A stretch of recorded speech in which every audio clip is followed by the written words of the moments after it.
Doncs jo diria que l'empresa catalana, doncs, com sempre, ho portem a les arrels i som lluitadors i llavors hem sapigut superar totes les crisis que hem tingut, que en són moltíssimes i de tot caire, però hem aconseguit a base d'esforç i equip i lluita superar-les, i jo penso que aquests moments s'estan reflectint aquí aquest any. Jo penso que la nit de l'empresa, que li hem canviat el nom però em sembla perfecte, ha estat un èxit. Hi havia moltíssima gent, moltíssims empresaris, i que realment s'està creant ocupació, que és el més important, no? Perquè estem creant riquesa entre tothom i els empresaris també. No? Des del meu punt de vista, que realment estan explicant que arribarà la crisi, perquè és veritat que tothom tenim hipoteca i els tipus d'interès estan a un 4,5 i realment la capacitat adquisitiva de tothom es redueix,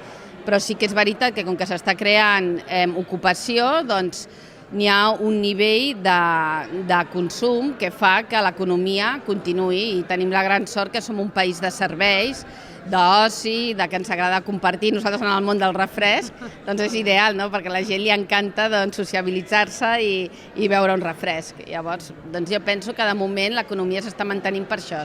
No, jo penso, com sempre, nosaltres venim de lo antic perquè tenim 128 anys, és a dir, l'any vinent farem 129 i amb 130, penso que és un complement. Llavors, la intel·ligència artificial s'ha d'utilitzar en l'àmbit que t'ajudi a anar més endavant, però sempre amb la humanitat de les persones, no?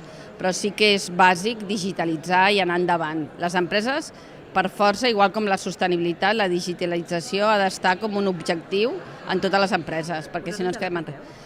L'estem aplicant a nivell, de moment, a nivell administratiu, i ara ja estem fent un pas endavant a nivell producció, organització de processos de producció, començar a digitalitzar, que això no vol dir que generes també ocupació amb gent que sap, que està professionalitzada en aquest aspecte. I jo penso que quan més endavant anem, més capacitat tindrem d'oferir més rapidesa, més productius, i poder oferir més riquesa. Jo sempre em baso en generar riquesa per crear més ocupació i un nivell que diguéssim més d'igualtat.